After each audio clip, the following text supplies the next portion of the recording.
Bismillahirrahmanirrahim. Elhamdülillah ve salatu ve selamu ala Resulillah. Nahmaduhu ve nusalli ala nebiyyina Muhammed ve ala alihi ve men ve ala. Allah Teala'ga çeksiz muhtalar Peygamberimiz sallallahu aleyhi ve sellem ve salavat salamlar bolsun. 7-ci çoң günü süt qorduk menen azıqtanu. Tağırak aytkanda 5 so'm berip 6 so'm qılıp alуу. 5000 berip 5200 qılıp alуу. Bunu süt qorduk deydi. Hop.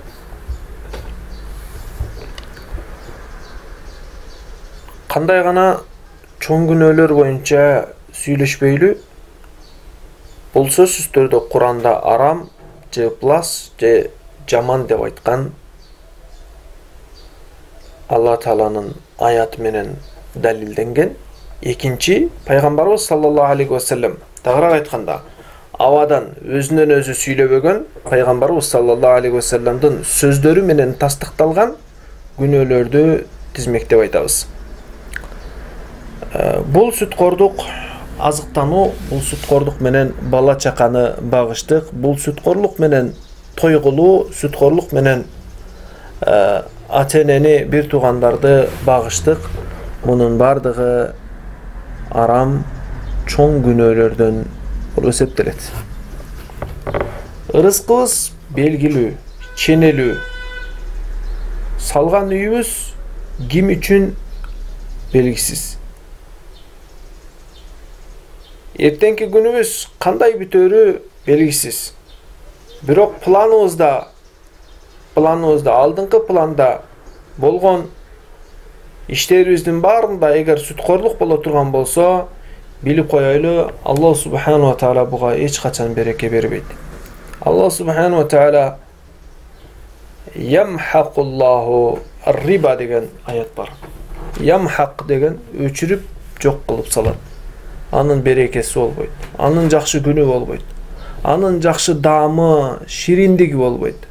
Аллах Таала керемет Кур'ан-ы Каримде «Аллазина я'кулuna ар-риба ла яқумуна илля кама яқуму аллази ятахаббатуху шайтану минал мас».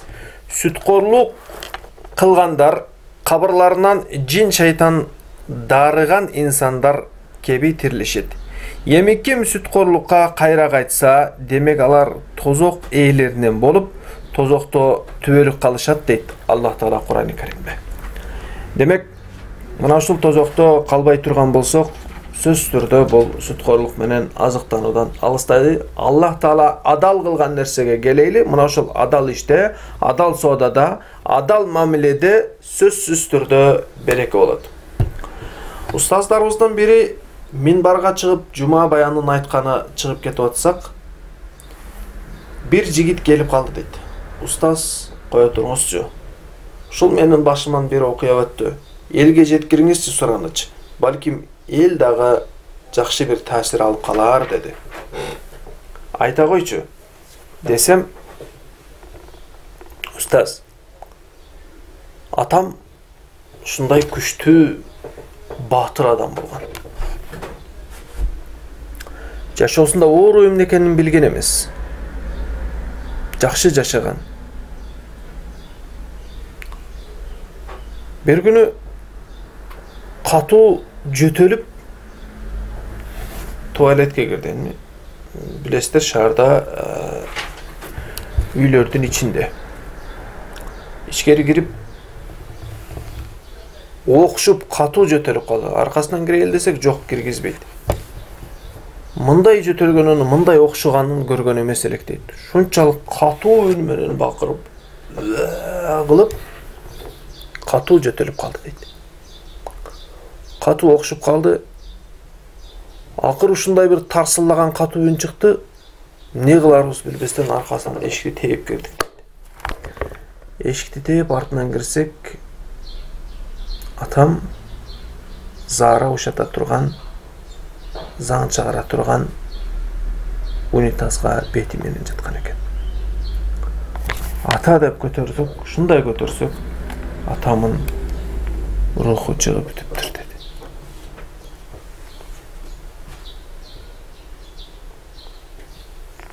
Устаз ойлонуп,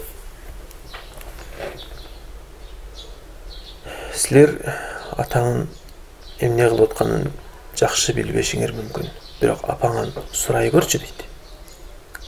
Мынчалык оор өлүм менен адам заң чыгара турган, заар ошата турган жерге башы тийип, эмне себептен мындай оор өлүм көрдү экен сурап көрчү дейт. Апасына заматта чалып сураса, балам, силер билбейт элеңер чынында. Атаң сүткорлук менен азыктанат эле деди.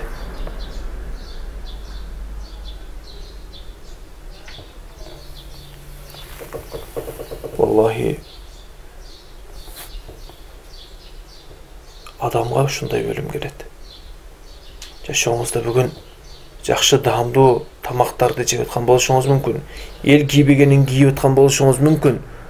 Кыйналса, кысталса деле зарыгып аткан адамга ошол бардык чекеден ломбардтар үстүнө үстөк пайыздар менен акчаларды берип аткан болушу мүмкүн.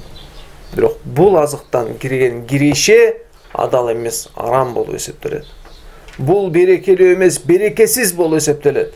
Бул таттуу эмес, ачуу болуп эсептелет. Бул жылуу жумшак эмес, бул катуу болуп эсептелет. Оор удар болуп чыгат бул. Жакшы өлүм эмес, акыбети оор өлүм алып келе турган киреши болуп эсептелет. Устаз башын чайкап мына деди: сүткорлуктун акыбети. Апасы баласына айтып атат: атаң 5000 берип 6000 кылып алчу эле. 6000 берип 7000 кылып алчу эле. Атаң кеси ошол эле балам дейт.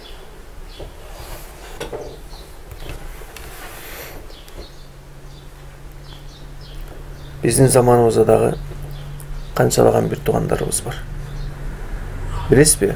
Аллах субхана ва тааля мына ошол сүткорлуктан кирген кирешелерди не деп баяндайт? Ямхақуллаху риба. Аллах таала сүткорлуктан кирген кирешенин бардыгын өчүрүп салат. Ва юрбис садакат.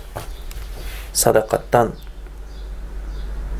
адал соодадан түшкөн байлыкка Аллах береке берет. Мамлекетибизде болуп аткан ынтымактуулукту, биримдүүлүктө сөзсүз түрдө адал соодадан кылган элибиздин садакасы бар. Элибиз жакшы болуп баратат. Жакшы күндөргө баратабыз, жыл баратабыз. Болгону элибиздин колу ачык, берешен элибиздин берип аткан жардамдары менен жакшы жака баратабыз десек жаңылышпайбыз. Бирок ошол эле учурда коркоктор кимдер десе, мына ошол сүткорлук менен азыктангандар, бирди берип экини кылып алгандар бүгүн да ошол өзүнүн байлыгынан коркуп атат. Адал соода кылгандар, миллиардты айландырган ушундай соодагер бир туугандарыбыз бар. Адал менен азыктанышат. Бир тыйынын дагы болсо адал жолго сарпташып, адал жолдон киреше кылышат. Бир тыйынын болсо дагы колу ачык, берешен, дагы да байлык көбөйөрөт. Анткени Аллах субхана ва тааля өзү вада берип атат: "Ва юрбис садакат".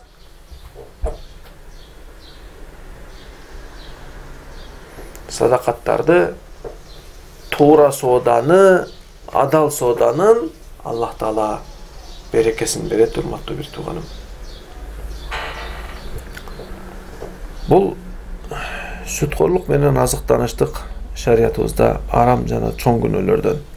Пайгамбарыбыз саллаллаху алейхи ва саллям Аллах таала сүткордук менен азыктанган адамды жана анын өкүлүн каргыштады деди.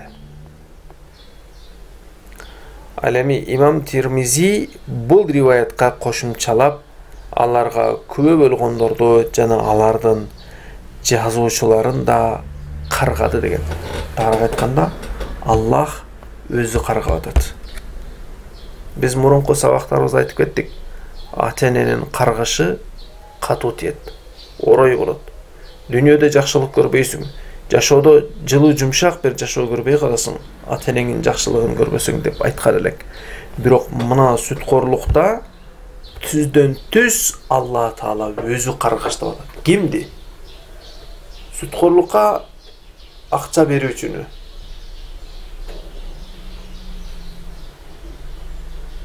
Же буюм берүүчүнү. Экинчиси ошонун күбөсүн.